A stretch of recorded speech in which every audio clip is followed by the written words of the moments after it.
Olá, mais um episódio do podcast Na Medida Certa, né? Estamos aqui hoje com uma missão muito importante, falar sobre a imigração no Brasil e dar um apanhado da imigração no mundo. E estou feliz de estar aqui hoje com meus convidados, né? Eu vou estar aqui fazendo uma pequena introdução de quem são eles, tá bom? Eu tenho que fazer uma colinha, porque um dos meus convidados aqui tem um currículo bem, né, vantajoso, né? Então, assim, vamos lá? Para vocês, eu quero falar sobre o Fábio Arlindo Dias Verícios, não é isso? Verícios, né? Historiador e cientista político, tá bom? Formado pela Escola Superior de Guerra em Logística e Mobilização Nacional. Membro do Instituto de Geografia Militar do Brasil. E História Militar. História Militar, isso mesmo. Obrigado por me corrigir.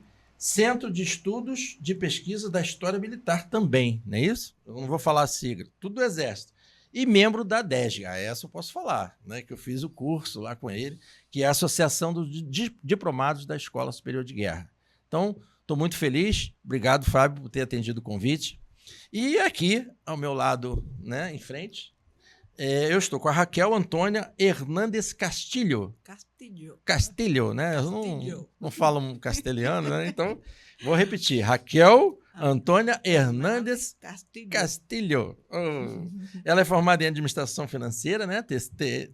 TSU, né? Ela é empresária aqui na nossa cidade, tem uma loja no centro da cidade de eletrônicos, né? De óculos, enfim, de personalizados. E fiquei muito feliz de conhecer ela agora recentemente. E também é estudante de teologia. Ele está fazendo uma matéria muito interessante, muito importante na Faculdade de Teologia, que é a missiologia, né? Ela está se especializando e o futuro dela é ser uma futura missionária. Então, estou muito feliz aqui hoje porque eu estou aqui diante, né, de um historiador, de alguém que conhece muito bem o tema, né? E aqui uma prova viva de um imigrante e da nossa cidade de Petrópolis, que recebe tão bem, né? Nós estamos aí em plena Bauerfest, recebeu tão bem os imigrantes alemães, e hoje eu acho que o papo vai ser, top demais. Então, eu quero passar a palavra e fazer um agradecimento. Fábio, muito obrigado de estar aqui conosco, tá? Obrigado mesmo. Raquel, muito obrigado por ter aceitado o convite. Eu sou que agradeço. E vamos iniciar o nosso bate-papo, né? O nosso podcast é isso, né? Na medida certa, um bate-papo que a gente possa conseguir extrair bastante conteúdo desses nossos convidados. Tem sido muito bom esse período que a gente passa junto aqui. Então, vamos lá. Eu vou fazer a primeira pergunta para o Fábio. Tá bom, Fábio? À vontade. O que é geopolítica, Fábio? Explica para a gente esse termo geopolítica, que tem gente que não sabe, não. Eu acho.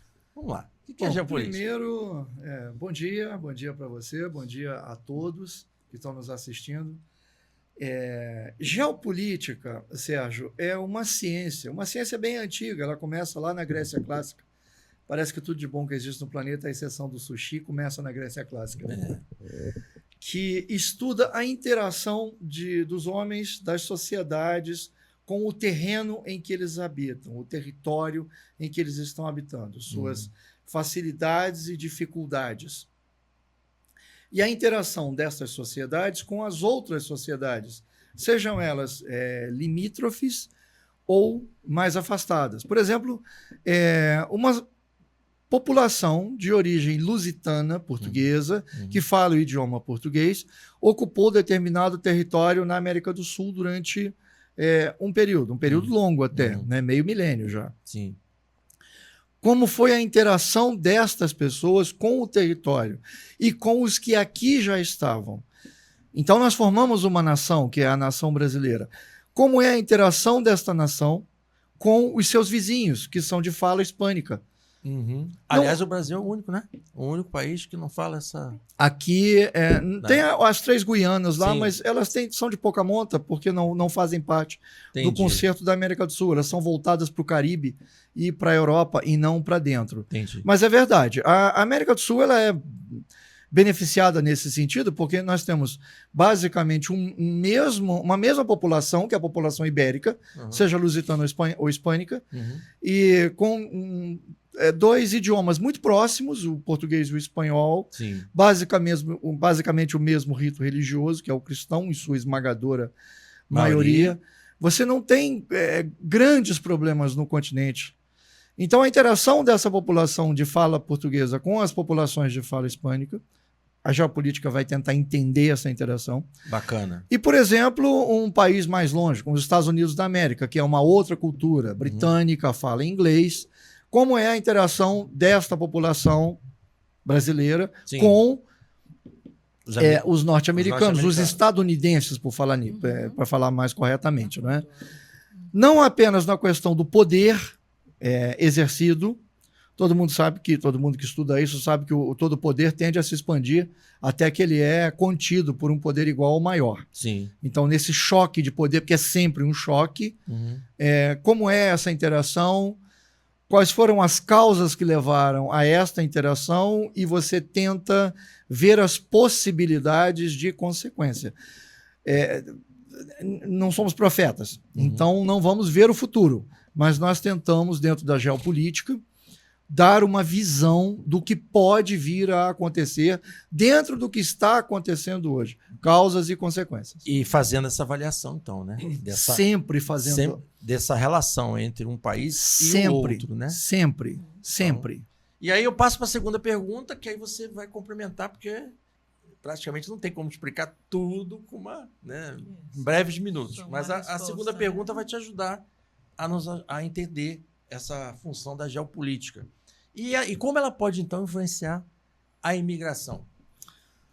Sempre puxando, a gente vai falar no globo geral, mas sempre dando exemplos mais, igual você deu agora, desse relacionamento do Brasil, né, com seus países latino-americanos. Isso pode ser algo bom, pode ser algo complicado, depende muito dos atores, das pessoas que estão trabalhando o poder neste momento.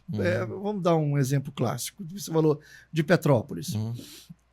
Havia necessidade, há 200 anos, de se ocupar o território brasileiro porque era muito pouco ocupado. O Império, na época nós éramos o Império, dirigido por Dom Pedro I, faz o convite para que um grupo de alemães venha para o Brasil. Por quê? Porque naquele momento a Alemanha, a Europa em si, mas a Alemanha passava por um problema de pobreza muito forte. Parece que é loucura falar isso, né? Mas não, nós éramos muito mais ricos do que a Alemanha. Tínhamos muito menos problemas do que a Alemanha. Começa a imigração... Na época do descobrimento. Não, na época da independência. Já da independência. Da independência. Dom Pedro I, já está lá na frente. Na época do descobrimento, o elemento que vem para o Brasil é meramente lusitano, português e espanhol. Sim.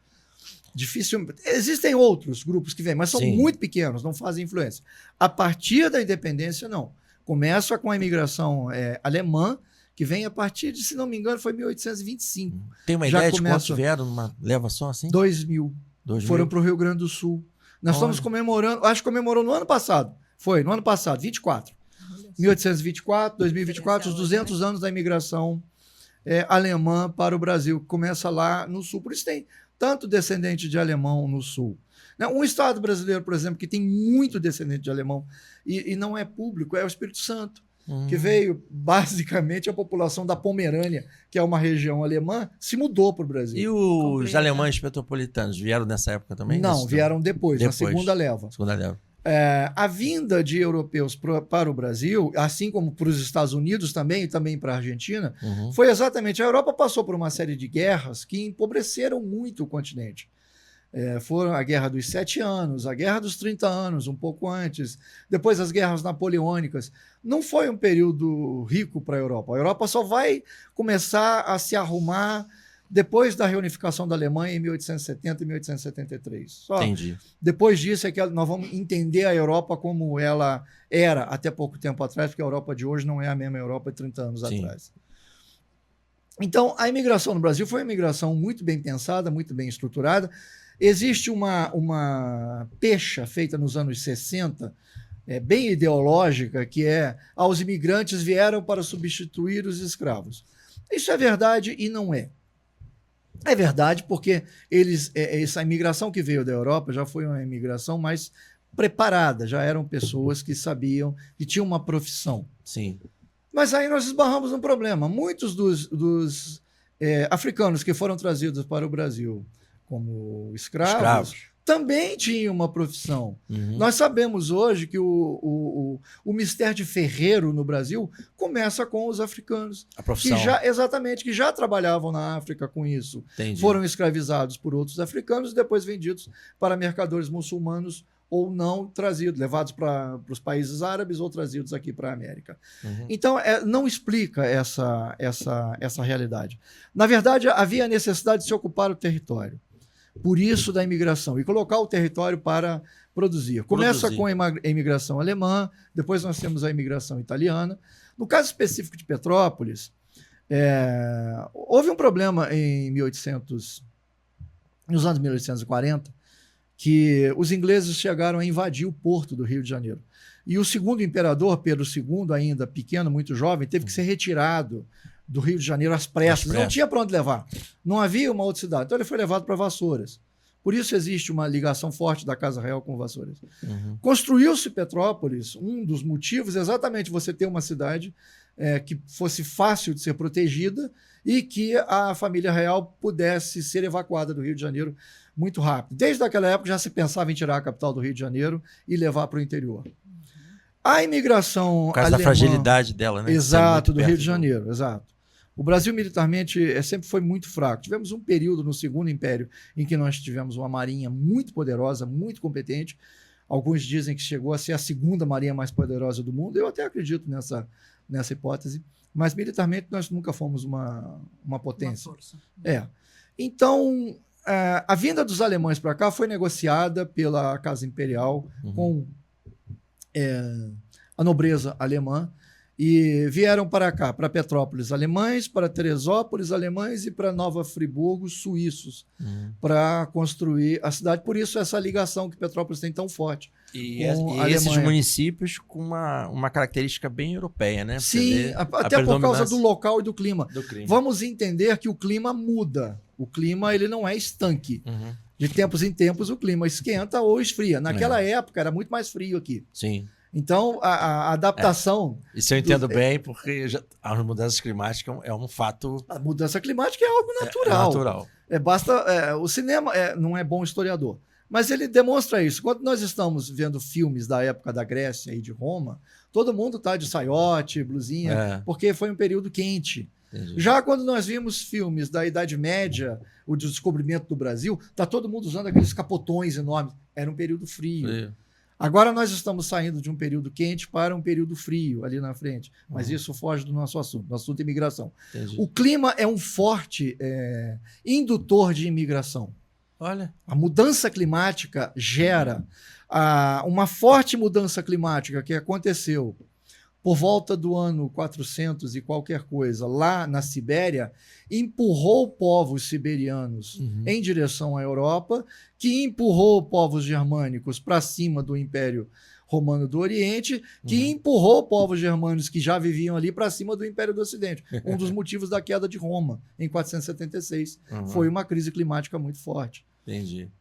Então, olha quanta coisa influencia na imigração. Muita coisa influencia a movimentação dos povos. No caso do Brasil, nós nunca tivemos esse problema. Nós tivemos o problema Na verdade, tivemos sim, uma vez, nos anos 1870, quando da explosão do vulcão Krakatoa, lá na Indonésia, a cortina de fumaça gerou ela foi tão espessa que filtrou a luz do sol durante 2 anos. E houve um problema de fome sério lá no Ceará, no planeta inteiro, mas no Ceará. E o Império correu rápido. Tem dromedário no Ceará por causa disso. Trouxeram dromedários do norte da África para poder atravessar os territórios do Ceará, levando alimentos e gêneros. Gente, quanta coisa interessante. Exatamente. Aí, né? Então, e aí houve, sim, movimentação de população lá no Nordeste. Mas o Império agiu muito rápido. Na verdade, o Império sempre agiu rápido. O Império foi chamado a resolver problemas históricos muito sérios e resolveu todos. A imigração foi um deles. A imigração petropolitana acontece nos anos 1840, basicamente, que é a construção da cidade. A imigração alemã ela não para, ela continua ainda até o século XX. Depois nós temos a imigração italiana, também feita pelo Império, né, que continua. Depois nós temos a migração japonesa. Antes da japonesa, nós tivemos uma migração libanesa do Oriente Médio. Dom Pedro II faz uma visita à região, ele vai à Grécia e depois vai em áreas que eram controladas pelo Império Otomano, pelos turcos, Líbano, Síria, Egito, e eram áreas em que havia muita perseguição religiosa. Ali se fecham acordos para que libaneses e sírios, notadamente de origem cristã, migrem para o Brasil. O Brasil é hoje, eu acredito que a maior nação... Eu ia fazer essa colocação. A maior nação libanesa fora do Líbano. Acredita-se tem algo em torno de 10 milhões. Então, permite-me um corte. Por favor. Nessa sua explicação muito bem pertinente. Então, o Brasil tem essa característica que a gente já observava só no ver, né? De ir de diversos municípios, de diversas cidades do Brasil, e a gente vê uma grande quantidade desses imigrantes aí, né? Você vê São Paulo, uma concentração muito grande de imigrantes orientais, né? Lá no Japão, China. Você vê também São Paulo mais para o interior, né? Também imigrantes, esses que você falou aí, estrangeiros, né? Italianos, enfim. Então o Brasil, ele é um país de imigrantes. Exatamente. É uma característica do Brasil e dos Estados Unidos. Porque existem dois tipos de imigrantes, basicamente. Existe aquele imigrante que vem para fazer a sua vida, ganhar dinheiro e voltar para casa. E levar o fruto do que ele fez. Nada errado. Se estiver dentro da lei, dentro do processo, nada errado, vai ajudar no crescimento. Mas existe aquele outro imigrante que vem para ficar, para fazer a família. Esse foi o desenvolvimento dos Estados Unidos da América e do Brasil. São nações de imigrantes. Como eu falei, nós temos no Brasil hoje, acredita-se, algo em torno de 10 milhões de libaneses e descendentes. É muita gente. Muita gente. E aí a gente vê, né, os mercados, né? Exato. Os mercados brasileiros, a presença de libaneses, né? Exato. Turcos. Se você pegar... Não, turco não tem. Não, só turco libanês. não tem. Nós temos porque a gente confunde libaneses, o narigão, temos né? sírios. Pois é, esse foi um problema e é um problema até hoje. Essas pessoas que vieram para cá, vieram fugidas do Império Otomano e dos turcos, porque lá eles sofriam perseguições. É um exemplo clássico que eu vou te dar.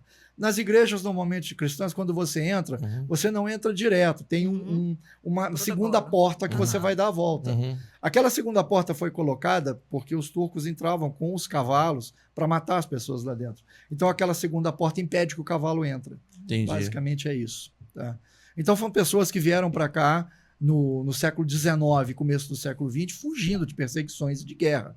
Nós temos em 1915 o triste e infame massacre dos armenos, em que em um ano mais de 2 milhões de pessoas foram mortas. Foi o primeiro massacre industrial da espécie humana. Foram mortas... Isso na Europa? Isso na Turquia. Na Turquia. Que faz parte da Europa, Ásia Menor. Não, mas Ásia Menor não faz parte. Falou outro país aí, Armênia? Armênia, são os armênios. Tem muitos armênios no Brasil. Araci Balabanian, que acabou de falecer. Gente, o Stefan Essessian. Nós temos uma colônia armênia muito grande no Brasil. É maior na Argentina.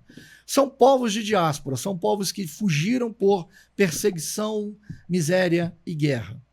Então, quando você traz para o Brasil o sírio, o libanês, alguns jordanianos, alguma coisa de egípcio, eu tenho alguns amigos aqui no Brasil, até no exército, que são descendentes de egípcios, e você os chama de turco, você está insultando. Isso é um grande insulto.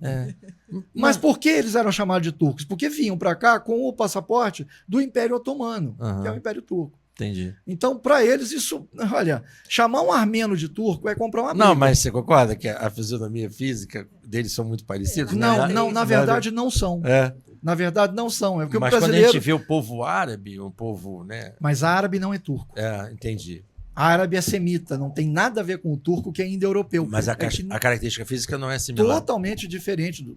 O turco é completamente diferente. Nós é que aqui fazemos essa confusão. Porque o alemão, inclusive, eu tirei foto do lado das princesas, né? Os alemães são altos, extremamente brancos, olhos azulados, por isso que eu estou tentando entender a migração também nessa característica física. E agora você está me corrigindo. Sim. Né? Mas os alemães têm essa estereótipo. Aí nós vamos entrar em genética, em diferenças. Mas enfim, para concluir... A questão é migração. Para concluir nessa situação, você concorda então que é fato o Brasil é um país de imigrantes? Com certeza. O Brasil é um país de imigrantes, E foi aí, construído. Porque até mesmo o português que veio para cá, e aí no caso eu conheço bem essa história, Uhum. porque é a história da minha família, os de Sousa Dias, Sim. no sul de Minas, nós chegamos no Brasil de Portugal nos anos 1580, fugindo de uma situação horrorosa que ficou em Portugal, que foi a derrota na Batalha dos Três Reis, a Batalha de Alcácer Quibir, onde o rei Dom Sebastião morreu e não havia mais um sucessor do trono, e Portugal passa a pertencer à Espanha. As famílias ficaram completamente empobrecidas e muitos se mudaram para o Brasil exatamente para tentar a vida aqui. Reerguer, né? Exatamente. Sabendo que era uma terra rica, uma terra né, com promessa de crescimento, né, de riqueza. Exatamente, né? Mas foi uma vida dura. Não imagina que foi algo fácil, porque não foi. Você sai de um país, né, todo estruturado, né, com Exato, uma vida já civilizado. Aí imagina uma pessoa aqui nos anos 1600, no Rio de Janeiro, olhando da Baixada Fluminense em direção a Petrópolis. Uhum. O que essa pessoa vê? O paredão. Não tinha telefone, não tinha celular, não tinha avião, não tinha câmera fotográfica, não tinha 040. Você vai ter que do Rio de Janeiro subir para cá, e foi o que o Fernão Dias, um dos bandeirantes, fez. Uhum. Fernão Dias é um dos meus antepassados. Você vai ter a expedição do Fernão Dias subindo no braço esse paredão sem ter estrada para subir, sem saber o que tinha depois. Aí aqui ele vai encontrar os índios coroados, que deram o nome de Itaipava, essa região toda. E aqui naquela região tinha geadas pesadas, era muito mais frio do que hoje. Raquel, eu tenho que chamar o Fábio só para contar a história dos imigrantes. De quanto eles chegaram. Olha quanto conhecimento que esse homem tem. Você imaginar a tomada da Amazônia foi feita por portugueses que vieram aqui e foram ocupando a Amazônia. Isso. E nisso tudo nós estávamos lutando com ingleses, com holandeses, com franceses, com espanhóis. Uhum. Não foi fácil. E basicamente eram, de uma certa forma, colonizadores, mas também imigrantes. No caso da imigração do século XX, ela continua com os alemães, alguma coisa, com os libaneses, mas entram outros grupos, né, como poloneses, como gregos. Uhum. No caso, meu pai ele era um imigrante grego. Meu nome é Sérgio Luiz Pereira Cérvulo, eu sou de origem grega. Você também, né? Tem descendência grega. Isso. Pois é. Outros grupos que vêm para o Brasil, mas notadamente os japoneses.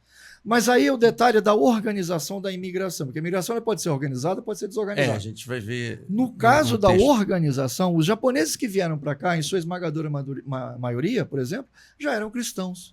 Eram japoneses que estavam no Japão recebendo perseguição por causa da sua fé cristã. Uhum. E aí vieram para o Brasil. E mesmo assim não foram aceitos aqui no Brasil de forma imediata, por muitas diferenças que eles têm com a nossa cultura. Né? Eles adaptarem a nossa cultura. Né? A partir do momento em que eles... Porque o imigrante ele tem que entender que a partir do momento em que ele vai para um país, ele tem que se adaptar àquela realidade. Raquel que diga, né? Eu sempre falo disso. Eu falo muito disso com as pessoas que são de Venezuela. Eu falo, somos nós que temos que nos adaptar ao país onde estamos chegando.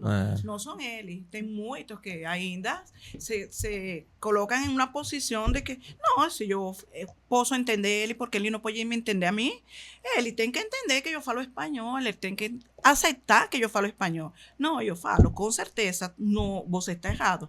É você quem está saindo de seu país para um país alheio. Você tem que se adaptar tanto à cultura, à língua, a trabalho, a todas as formas que tem esse país de viver. Né? Quando o imigrante vem para o país que vai recebê-lo, ele vai trazer a sua cultura, isso é óbvio. E vai enriquecer aquela cultura com um elemento a mais, claro.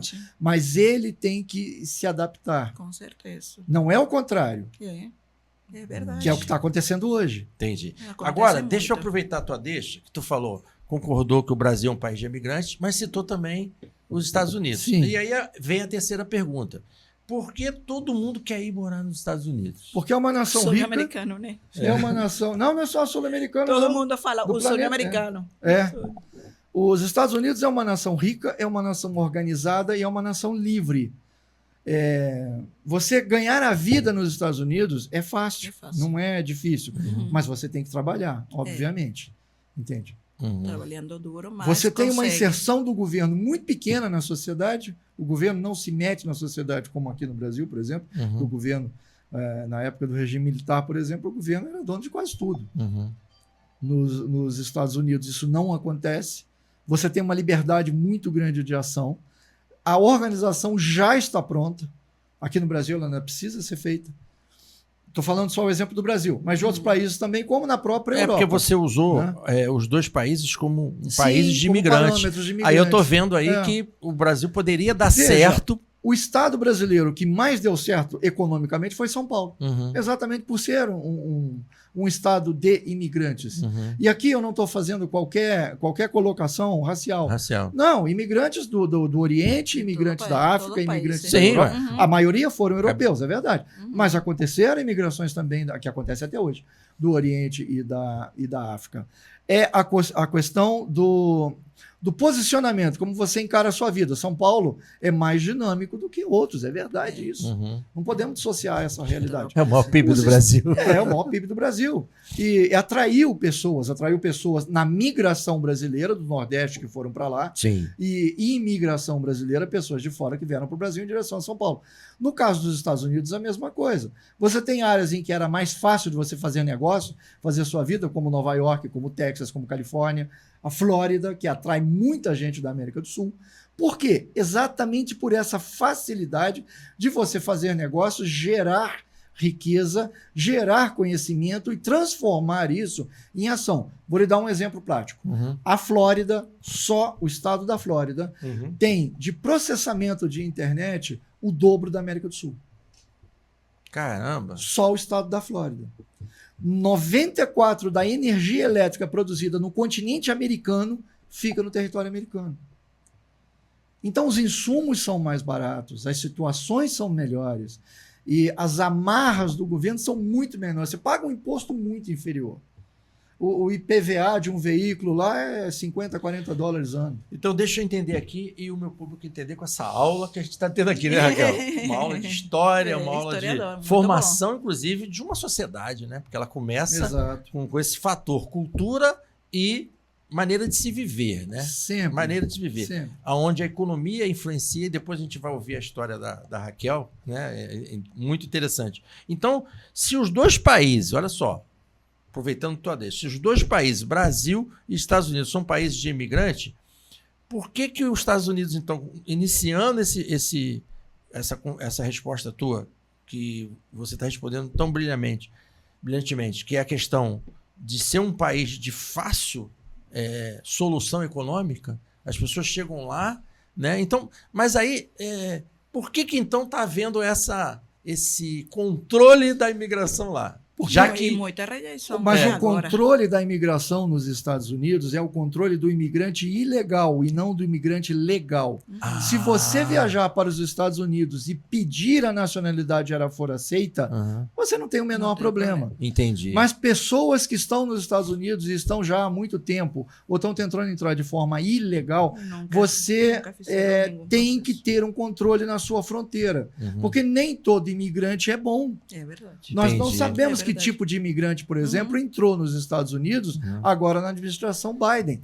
Calcula-se em 9 milhões. Então, já aí você já começa a ver a diferença, né? Primeiro, você falou o Brasil, vamos tentar, porque é muita informação.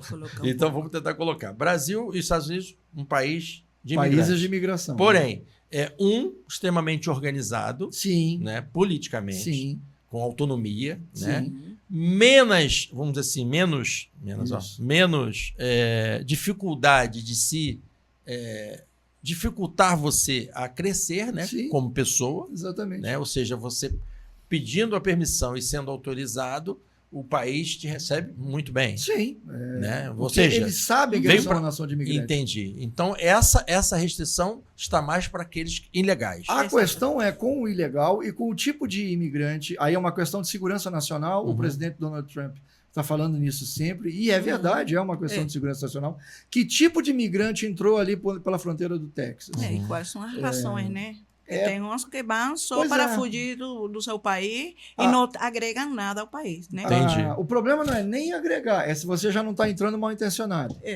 Tem também muito, Entende? né? Então é preciso que, num caso de imigração que não foi organizada pelo Estado, a imigração alemã vinda para o Brasil, tanto no Império quanto exatamente. foi organizada pelo Estado. É isso que eu estou tentando entender. Todo mundo passava ali em Santos, existe até lá em Santos o Museu do Imigrante, que é muito bom. Tem todas as informações das pessoas que entraram legalmente no Brasil e que hoje são avós, são bisavós, já morreram, suas famílias estão aí. A imigração Fábio, não é ruim, mas ela precisa ser organizada. Então, Fábio, você me perdoa. Então, o Brasil está desse jeito porque é totalmente desorganizado, né? Porque aqui vem qualquer um. O Brasil buscou, através da sua história, principalmente na sua história republicana, um controle centralizado que é impossível de se conseguir. Não há como. O Brasil a colonização brasileira, o Brasil nunca foi colônia, vamos começar por aí. Quando o Brasil foi descoberto, ele foi capitania hereditária e logo em seguida vice-reino. Ele era governado por um vice-rei, nunca foi colônia, nunca fomos colônia. Logo depois fomos Reino Unido a Portugal com Dom João VI, Império e República.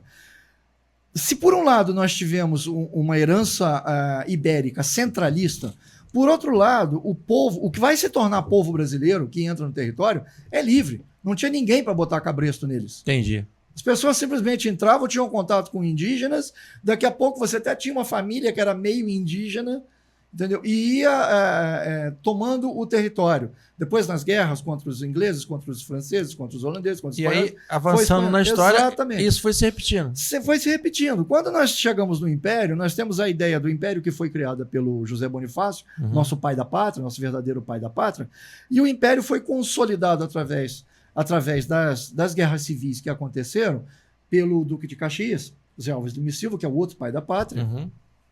Quando chegamos ao final do Império, Dom Pedro II, que era republicano, diga-se de passagem, ele pensa um Brasil capitalista, como os Estados Unidos. Só que não dá tempo. Vem a traição da República. A República foi uma grande traição, feita por pessoas que nunca deveriam ter feito. Se Caxias fosse vivo, garanto para você, Deodoro e Floriano tinham sido enforcados em praça pública. Nós temos a indução no país de uma ideia ideológica. É a primeira vez que uma ideologia entra no país, que é o positivismo. E o país se torna muito centralista. Na Primeira República, nós temos uma descentralização do poder por causa da política do café com leite, São Paulo e Minas Gerais, e a política dos governadores, mas logo em seguida veio Getúlio, que era positivista, era ideológico, assim, até o pelo da alma.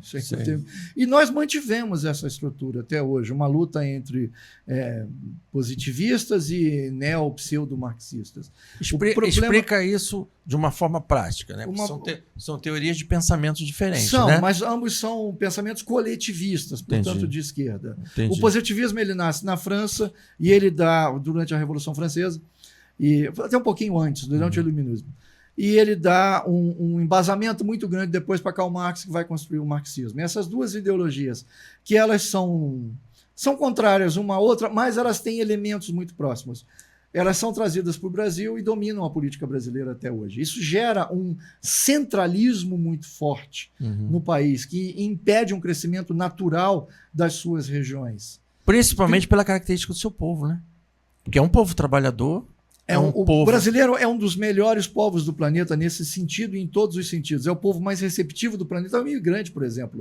Não tem a menor dúvida disso. Mas é um povo que foi aculturado e acostumado ao império. Eu digo isso em algumas academias que eu vou. O Brasil não é uma república. O Brasil é um império que troca de imperador a cada 4 ou 8 anos agora. Mas dá essa impressão mesmo. A população ela não toma a iniciativa. A população espera que o líder chame.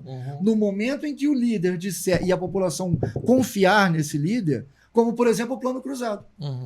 A adesão da população ao Plano Cruzado, quem viveu aquilo nos anos 80 se lembra muito bem, foi total porque as pessoas acreditaram no presidente José Sarney. Depois deu errado, a gente sabe. Mas naquele momento, a adesão da população foi completa, foi total. Então isso é uma psicologia do nosso povo. O psicossocial de uma nação, estudado pela geopolítica, é extremamente importante, porque uma nação pensa daquela forma. sabe? E esse é um dado do brasileiro que difere do norte-americano. O norte-americano sempre foi um republicano que cuidou da sua própria vida. Eu não espero o governo para nada, eu não quero o governo para nada. Isso eu achei fascinante, cara. Aqui é o contrário. Menos Estado. Quanto menos Estado, melhor. Aqui é exatamente o contrário. É necessário que alguém empurre a nação para que... É a nossa característica. Gosta ou não gosta? Muito tranquila. Nós vamos ter que nos adaptar a isso. A essa realidade. O argentino já tem uma realidade completamente diferente, porque a Argentina, né, significa tão perto do Brasil. Buenos Aires. O resto da Argentina é um grande vazio. A Argentina é uma grande cidade, na verdade. Eles já têm um pensamento completamente diferente. Eu digo, nós continuamos a ser um império, só não temos o nome. O resto não muda muito. E a imigração que veio do Brasil para o Brasil, principalmente da Europa no século XIX, reforçou essas ideias. Agora nós estamos numa situação... Aí, então, assim, isso aí você entende. Foi muito boa a explicação dele, né? A diferença. É interessante. Nós somos países muito parecidos em termos de imigração, Estados Unidos e Brasil. Com a característica do seu povo, né? Com essa diversidade de raças, porém, o Estado ali influenciou muito no crescimento, né? Com certeza. Assim. Porque nós temos povos vivendo aqui com vontade de trabalhar, de fazer o país crescer, mas essa coisa que emperra nesse pensamento aí de imperador, né? De tipo, eu sou o cara. Porque você olha, os políticos, eu acho que. Não, vê se. Não queria entrar nesse assunto, o assunto é imigração. Mas não tem como deixar de falar de política, né? Não, porque o político hoje, ele é um cordeirinho quando ele vai pedir voto. Depois que ele é eleito, o cara parece um deus. Você vê a briga que está tendo no Estado do Rio agora. Isso é cultura de corte. É cultura de corte. Aqui, descendo a serra, a gente vai ali para Caxias. Aí apelidaram a família Reis de Dinastia Reis. Olha. É porque o cara quer mandar em tudo. Mas o Brasil tem o rei de futebol, tem o rei Momo. Nós temos o rei de tudo aqui no Brasil. Desculpe rir, mas é interessante essa característica do brasileiro, né? E o povinho carregando essa galera, né? O Brasil, até por causa da forma como ele foi montado, que foi a forma perfeita, não podia se montar esse país de outra forma. E das características imigratórias e migratórias, da forma como o nosso povo está distribuído no território, da forma como o nosso povo age, porque é o único país gigante do planeta. Estados Unidos da América, Rússia, Federação Russa, Índia, China e Brasil. As 5 maiores nações do mundo. Sim. O Brasil é o único que tem mais soluções do que problemas. O Brasil é o único que, não importa onde você esteja, você vai falar português. É benção. Verdade. É o único em que todo mundo vai torcer para a seleção brasileira. Sim. É o único, não importa onde você esteja, você vai encontrar um botafoguense, você vai encontrar um flamenguista, você vai encontrar um corintiano.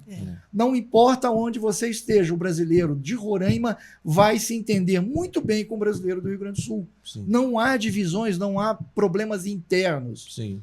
Mesmo que alguns artificiais tentem ser criados, não vão conseguir. Nos Estados Unidos não é assim. Na Rússia não é assim. Cada um é diferente. Na Índia não é assim. Na China, eles têm muito mais problemas para resolver internos e externos do que soluções. Entendi. Conosco é o contrário. Nós temos muito mais soluções.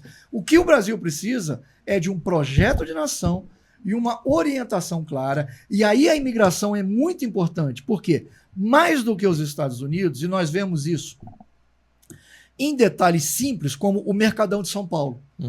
Durante décadas houve uma briga do Mercadão de São Paulo com o Mercadão de Nova York para saber qual era o melhor, qual era o mais dinâmico. O de São Paulo está ganhando de longe.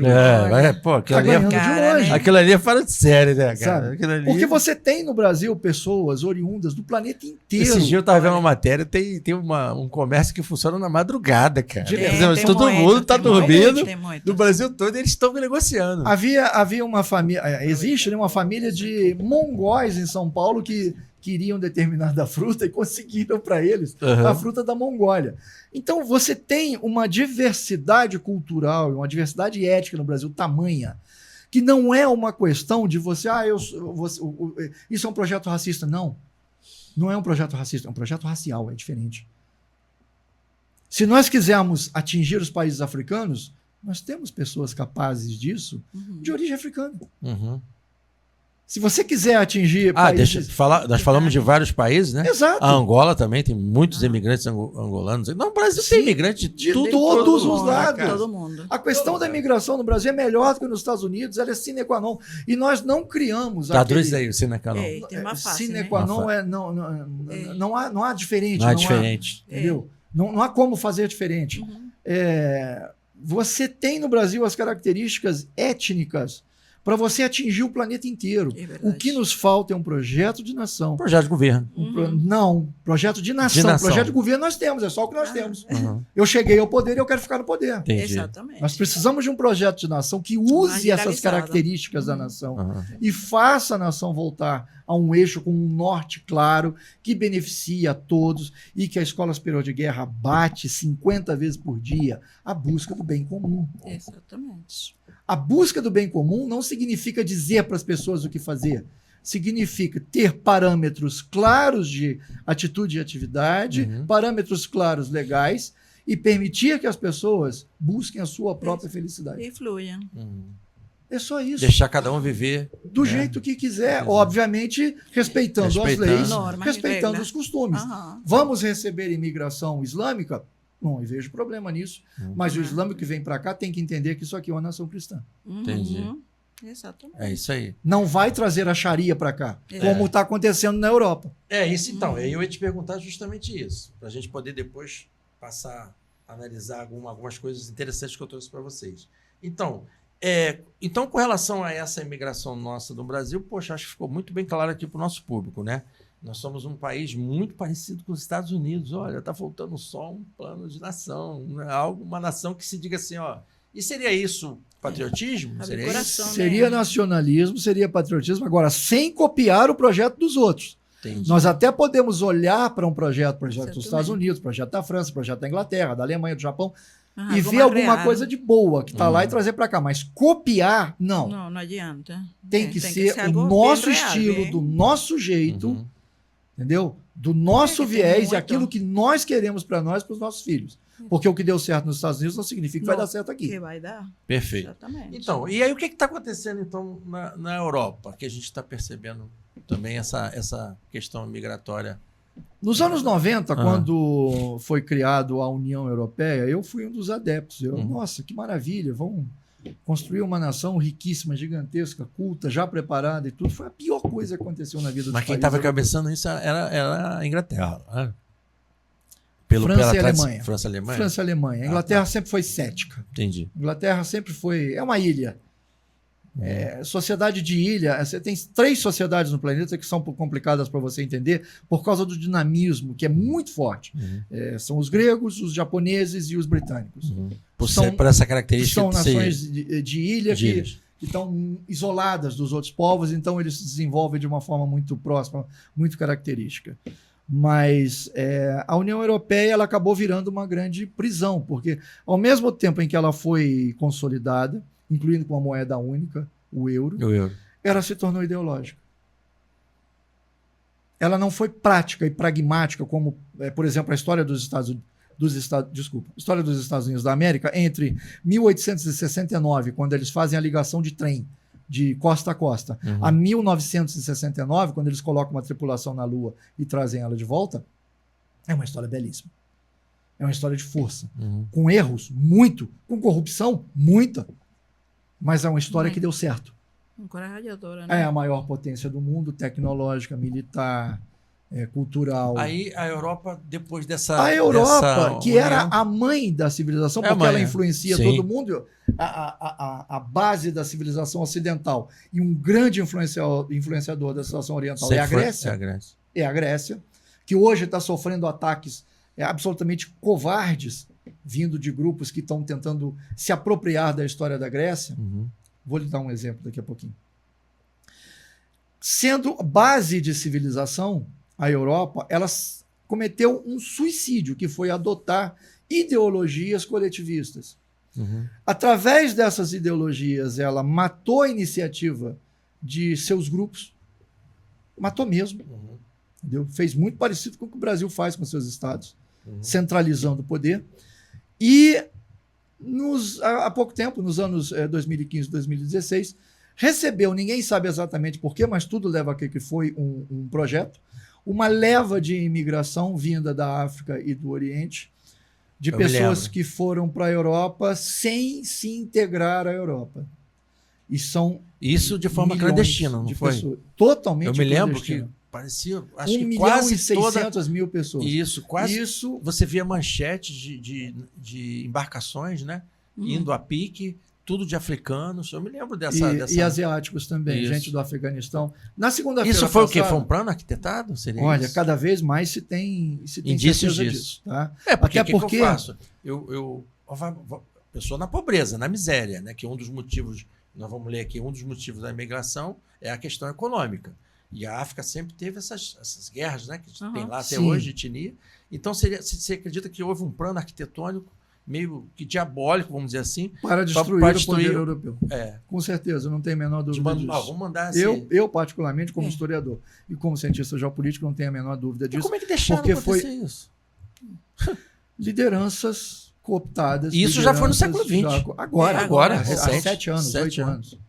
Há 10 anos, mais ou menos. Século XXI, então. Tempo. E continua acontecendo. Você vê cenas ali na Itália e na França e na Espanha de barcos chegando o que eu tô falando. 50, 60, 70 homens em idade militar. Não são mais famílias. Você não vê uma mulher, você não vê uma criança, você não vê um idoso. Não é são família todos inteira. homens na casa dos 20, 30 anos, desembarcando nas praias e correndo para dentro do país de forma completamente descontrolada. A imigração na Europa Ocidental está totalmente descontrolada. Essa observação que você vê como um perigo à nação europeia, como um todo, né? Eu não sei se tem volta. Eu olho para a Europa e eu não vejo muita solução. Alguns países, como Portugal, entenderam o problema e estão restringindo. Portugal está restringindo a entrada de brasileiros e está expulsando brasileiros de Portugal. Mais de 30 mil foram notificados de expulsão há pouco tempo. São brasileiros que foram para Portugal ou de forma ilegal, ou foram de forma legal, mas acabaram no sistema público do país, recebendo o Bolsa Família deles para poder sobreviver. Eles não têm que pagar isso para brasileiro. Vamos. E muitos que foram para lá foram por grupos criminosos, como o PCC e o Comando Vermelho. E nós sabemos que já está na Europa, parece que o PCC é hoje o maior grupo criminoso do planeta já. Fora essa questão dos brasileiros, a questão de africanos e asiáticos que foram para a Europa de forma completamente descontrolada e que geraram problemas sérios, problemas de violência. Nós fazemos aqui em Petrópolis, o Cervolo é um dos meus estagiários, um curso de geopolítica aplicada. Se alguém estiver interessado, pode perguntar para o Cervolo, para entrar em contato com ele. Na segunda-feira passada, o Cervolo estava presente, nós recebemos uma petropolitana que mora há 12 anos na Suécia. Na Suécia, E foi perfeito, porque é a fonte primária falando, né? E eu perguntei a ela sobre a questão da violência na Suécia. Eu não estou falando de Belfort Roxo ou de Duque de Caxias. Suécia. Eu estou falando da Suécia. Faz referência de E ela disse que determinados locais de Estocolmo, determinadas horas, ela tem medo de sair à rua por causa de grupos étnicos, notadamente islâmicos, que vieram do Oriente e estão lá para receber a Bolsa Família deles e cometer estupros e violências. Isso está acontecendo na Inglaterra, a mídia não vai falar isso. Você vai ter que buscar a informação na internet, mas as informações estão lá. Não, mas assim, a mídia mostrou, né? Entendeu? Porque aqueles naufrágios daqueles navios... Não, mas eu estou falando de violências contra as populações. Isso, eu sei. Então, mas ali você viu que ela só mostra que houve uma catástrofe, mas não mostra o que eles estão fazendo. E aí você tem na realidade violência europeia... contra a mulher, né? Contra a mulher, principalmente. Você tem na Europa hoje alguns países que continuam seguros porque não aceitaram esses imigrantes. Ou não aceitaram, ou hoje, quais são os botaram países que você acha que estão mais vulneráveis hoje? França? Vulneráveis? França, Alemanha, Holanda, Bélgica, Luxemburgo, Dinamarca, Alemanha, Noruega, Alemanha, Suécia, Finlândia, Inglaterra, País de Gales, Escócia, Irlanda, Irlanda do Norte, Espanha, norte da Itália, algumas áreas da Itália, República Tcheca. Quem está seguro na Europa hoje porque tem um sistema de segurança mais forte? Hungria, Eslováquia, Polônia, alguns países ali dos Balcãs, como a Sérvia e a Croácia, e principalmente a Grécia. Aliás, a Grécia, durante 3 anos, foi considerada a nação mais segura do planeta e Atenas, a capital mais segura do planeta, durante 3 anos seguidos. Bom, então, gente, para vocês entenderem como é que esse assunto é tão importante, né? Como envolve, né, as características, as culturas dos povos e como no Brasil hoje precisa atentar para esse processo que está acontecendo no mundo. Para deixar claro, eu não estou falando contra a imigração. Sim. Qualquer tipo, não, mesmo a islâmica. Está entendendo. Não, de forma alguma. Mas que tipo de imigrante você vai receber? A imigração é muito boa, mas tem que haver um controle. A única exceção que eu faço é aqui na América do Sul. Na minha concepção, a América do Sul já deveria ter sido integrada. Como eu falei, nós temos basicamente o mesmo povo, um idioma muito próximo, a mesma religião, os mesmos preceitos. Já era para que o Brasil, com a sua grandeza, com o seu poder, tivesse feito a integração de todos esses países, facilitando a vinda e a ida. Não era mais para a gente ter problema de fronteira para entrar um no outro. Por exemplo, nós estamos aqui do lado com uma venezuelana. Qual é a diferença? Nenhuma. Então, o Brasil receber pessoas da América do Sul, eu acho muito salutar e necessário. Entendi. Da mesma forma que os países da América do Sul receberem brasileiros, também. É a única exceção que eu faço no planeta. Que você pode... Não é que você vai descuidar com quem entra e quem sai, não é isso. Entendi. Mas algo mais permissivo dentro do continente. Fora do continente, toda a imigração tem que ser controlada. Para que você não tenha, como nós temos hoje, problema de grupos terroristas como Hezbollah, Hamas, Al-Qaeda, já estruturados dentro do Brasil. Não, isso é um perigo, né? Isso aí não tem nem que discutir, né? E você fazendo isso, você atrai complicações externas que quebram a nossa soberania. Bom, os Estados Unidos querem colocar uma base militar na Argentina, o Milei já deu o aval, perto da tríplice fronteira, Brasil, Paraguai e Argentina. Eles vão colocar. E essa base vai cuidar do nosso território, mas não tenha dúvida disso. É perda de soberania. Por quê? Porque houve um vácuo de poder. Nós não agimos. Os Estados Unidos vierem agir. Ele entra. Entendi. Entendeu? Então, André, vai preparando aí nosso material para a gente poder partir aqui para entrevistar a nossa amiga. E foi muito bom, né? O que ele falou, muito conhecimento. Aqui, por que há tantos refugiados vindo para o Brasil? As causas para esse fenômeno são diversas. Ocupação e colonização. A gente estava comentando ali que você explanou muito bem. Questões econômicas, que inclui a imigração supervisionada, que é aquela que o país incentiva, né? Conflitos internacionais e guerras, e fuga de crises econômicas, sanitárias e humanitárias ou de perseguições religiosas, políticas e etnias. Foi um resumo de tudo aquilo que você falou. E aí, vamos para os dados. Segundo os dados mais recentes, tá? Pode passar aí, olha aí. Quantos novos imigrantes foram registrados no Brasil em 2024? É bem recente. Até Brasília, 6/2/2025. Essa estatística. Em 2024 foram registrados 194.331 novos imigrantes no Brasil. Isso aí contabilizado, né? Aquela pesquisa do IBGE que tu sabe que deve ser o dobro disso aí. O senhor falou quase 500 mil, olha lá. O IBGE, não sabe mais fazer conta. Isso. Né? Os venezuelanos, lá, olha aí, viu? Lideram a lista das principais nacionalidades que solicitam autorização de residência. Quase 100 mil pessoas. E refugiados reconhecidos, 12.726. Isso bem recente, ó. Tá vendo? Então vamos lá. Essa estadística vamos está tentar agora conhecer um pouquinho da Raquel, gente. A Raquel é petropolitana, né? Há quanto tempo já, Raquel? Estou aqui no Brasil há 7 anos. Aproximadamente 7 anos. Então, Raquel, eu queria que você falasse um pouquinho dessa sua história. Como é que foi a sua vinda para cá, nesses 7 anos, como você chegou aqui no Brasil. Exatamente. Como eu cheguei aqui em Petrópolis, né? Chegou no Brasil e chegou em Petrópolis. Petrópolis. Conta um pouquinho pra gente e a gente vai conversando um pouco. Então, meu nome, como já foi falado, é Raquel Hernandes, né? Vou falar mais um pouco o portunhol, né? A gente não perde o sotaque, mas tem muita coisa tá que bem a gente forte conhece. Aí, sim. O sotaque a gente não perde, né?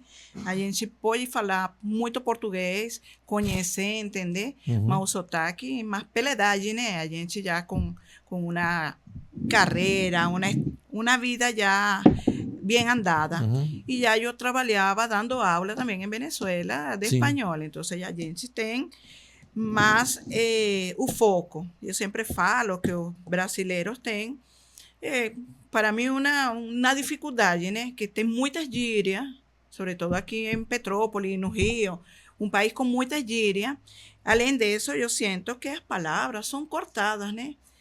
Falam assim, cortando. Nós falamos mais Rosina quer gostar de estar aqui, né, Rosina? Ela vai para Minas Gerais, então... Assim, a gente fala, nossa, machuca muito a língua, né? Então, o que acontece? Eu saí da Venezuela no ano 2018. Eu saí o 1º de setembro de 2018. Saí com muita expectativa. Vim para o Brasil com minha filha caçula, grávida de 8 meses. A gente saiu com um projeto, né, de visão. A gente nem pensava ficar aqui no Brasil. Eu saí com ela para procurar uma melhor qualidade de vida. Lá a situação econômica estava bem crítica, já eu tinha passado por muitos problemas econômicos, mas nunca perdendo a fé, né? A fé e esperança. Sempre fui muito apanhada por pai. O pai sempre me abraçava. Embora eu não conhecia Jesus do jeito que eu conheço hoje, né? Quando eu cheguei ao Brasil, eu cheguei o dia 4 de setembro. Foram 4 dias de travessia para chegar à fronteira. Na fronteira foi acolhida pela... Você saiu de... O que você trouxe de lá? Eu trouxe da Venezuela uma mala com roupa da nenê que ia nascer. Só isso? A roupa do corpo e uma máquina de costura, que até hoje me acompanha. Uma máquina de costura. Até hoje me acompanha, né? Porque a gente... Eu tenho conhecimentos, tenho profissão, tenho carreira, eu muito... O que você fazia lá na Venezuela? Lá eu tinha uma fábrica de salgado, um laboratório dental, e vivia em uma situação econômica realmente... Dentro desses motivos aqui, a crise econômica foi uma das coisas. A crise econômica que cada vez abraçava mais a gente. O país dolarizado, um país que recebe em bolívar e tem que pagar em dólar. Tu recebes em bolívar, mas tu tem que pagar em dólar. Quando tu faz a conversão, tu não tem meio. O sea, não tem um centavo para tu cobrir as despesas. Não dá para tu cobrir as despesas.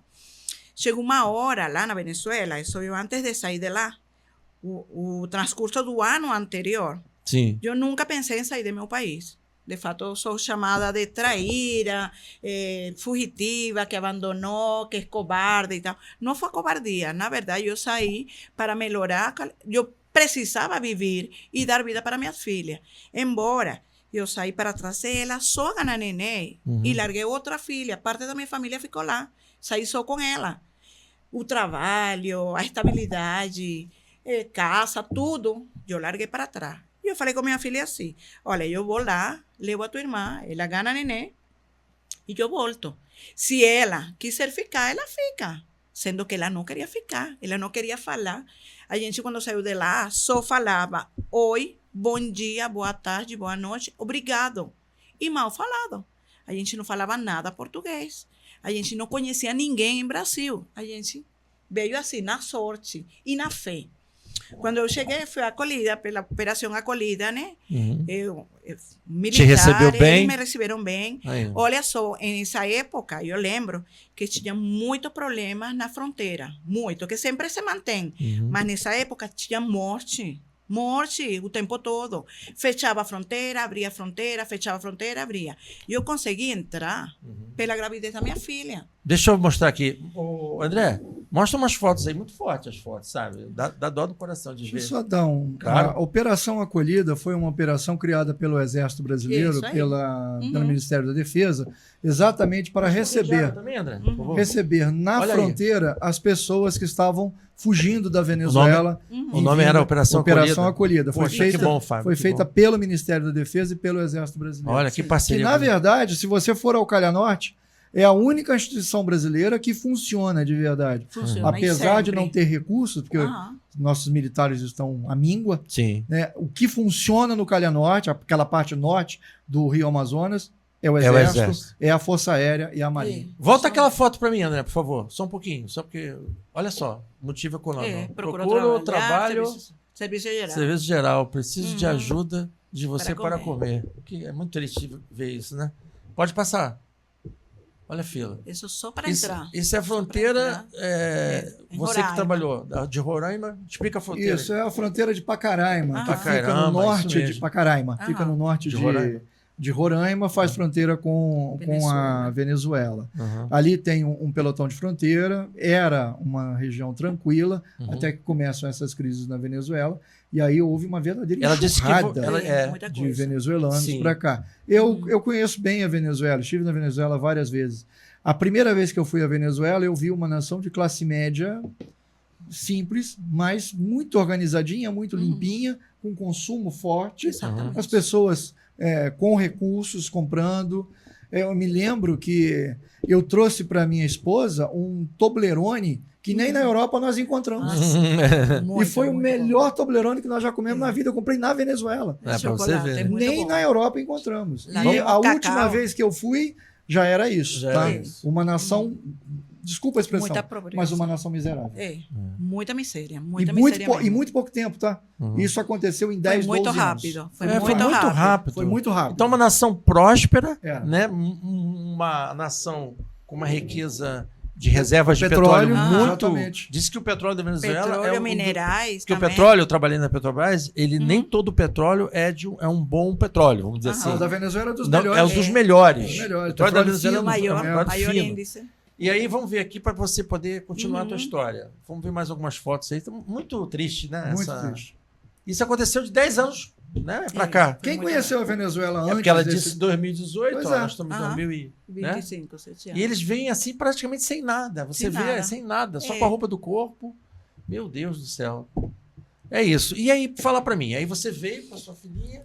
Então a gente entrou realmente porque a situação dela era bem delicada. Olha, exatamente, assim é. Desse mesmo jeito que você vê ali, a gente passa. Tem pessoas que passam até de repente, semanas. Tu tá aí, eu nem sabia. Até semanas na fila para poder interiorizar-se, sabe? Para poder conseguir documentação. Sim. Porque tem que entrar e tem que ser documentado. Mas ali, a Operação Acolhida, eles estão muito organizados. Eles colocam vacina, eles fazem um processo de recepção muito bom. Muito bom. O Exército trabalha muito bem, de maravilha. É o Exército de Caxias. Sim. E eles dão alimento, eles dão orientação, assessoria. E se tu tem algum familiar, algum conhecido, eles te colocam em um processo de interiorização, porque não todo mundo pode ficar na fronteira. Aí, Pacaraima está super lotado. A maioria das pessoas é venezuelana. Tem mais venezuelano que brasileiro. Depois dali, eu passei 2 dias ali, fiquei em um hotel e tal. E depois eu fui para Boa Vista, de olho fechado, com o coração quebrantado, com muita dor de ter que abandonar a minha filha para começar uma vida nova, mas com muita fé, né? Eu disse, nossa, Deus deve ter alguma coisa boa. Você veio sozinha? Sozinha com uma filha. Sozinha com uma filha. Que mulher guerreira, hein, Fábio? Olha só, e quando eu cheguei... Muita coragem. A coragem que nasce do desespero. Isso aí. Exatamente. Eu vejo muita gente no Brasil reclamando dos venezuelanos que estão entrando, estão tirando emprego de brasileiro, não sei qual. São sul-americanos como nós. E nós temos que tomar um cuidado muito grande, porque pode ser que ali no futuro próximo nós estejamos na situação deles. Exatamente. Já se viveu em alguma oportunidade no país, essa receptividade foi o contrário. Foram recebidos muitos estrangeiros, então, muito. Ficou claro que a sua vinda para cá, dentro daquela situação econômica, crise econômica muito já forte. Insustentável. Sustentável. Eu lembro que antes... Tá ouvindo aí, né, público? Tá ouvindo, hein? Antes disso, sim. Eu falo muito aqui com o brasileiro, a pessoa que eu tenho afim, e eu falo, Brasil está virando uma Venezuela. E ele fala, não, muito difícil Brasil virar Venezuela, porque é um país grande e tal. Mas não falta nada. Porque é problema de política, é uma ideologia que já vivimos em Venezuela e continuamos vivendo. Você está dizendo para mim, olha só, Sou eu não, nem o Fábio. É uma venezuelana. Por que você está percebendo isso? O que Olha, você percebe? Eu saí Quais são as procurando um sonho, Aham. uma qualidade de vida. Isso ficou claro. Olha, eu fui crescendo, né? Sim. Com muito trabalho, com muito suor e lágrimas. Lágrimas que depois vão convertendo-se em sorriso, né? Esperança, alegria. Mas trabalhando muito, sem tirar nunca nada de ninguém.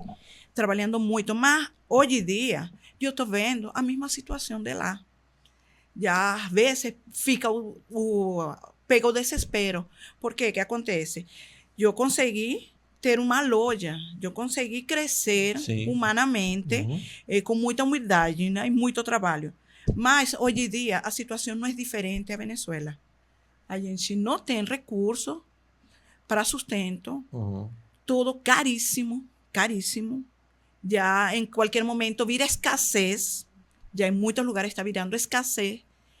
Então, eu falo assim, nossa, eu saí de lá, fugindo daquela política e estou entrando em outra que não tem nada de diferente.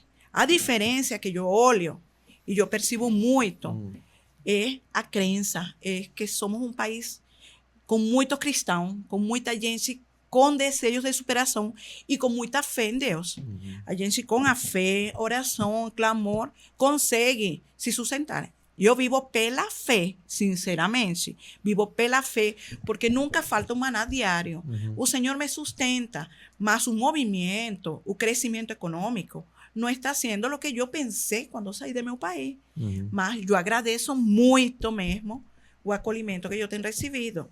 Embora tenha passado por momentos de muita burocracia, o que eu percebo nesse seu relato, Fábio, eu acho que o Fábio vai concordar comigo, que não é que a gente esteja, né, como uma Venezuela, mas os sinais estão aí. Está né? mirando. Os sinais estão muito evidentes, né? Uma economia. Você vê por Petrópolis. Vamos agora falar de Petrópolis. Ela é uma metropolitana, vindo da Venezuela. Fábio mora há quantos anos em Petrópolis? Fábio? Desde 1977. Desde 1977. Eu estou aqui há 18 anos, mas sou apaixonado por essa cidade.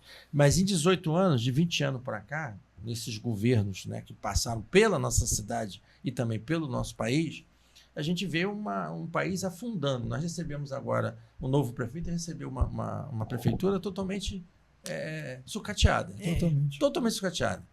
Eu estava ontem na festa do colono alemão e todos os barraqueiros comentando a respeito da festa, que tem sido, já passou uma semana, nós vamos para a última semana, e tem sido a pior festa que já aconteceu, em termos financeiros. Então, Fábio, desculpe te cortar um pouquinho, porque eu vou aproveitar o Fábio aqui, que já passou por diversas situações, e foi muito legal saber a tua participação nesse projeto da Venezuela, de receber. Andei muito lá. E aí, Fábio, como é que você... Falando de Petrópolis especificamente, Petrópolis é uma cidade ímpar, é uma cidade diferente. Por quê? Porque foi uma cidade projetada, foi uma cidade construída pela Casa Imperial para ser uma capital reserva, e ela foi capital tanto do Império quanto da República, uma cidade com características históricas e perenes. Petrópolis não vai acabar, vamos dizer assim.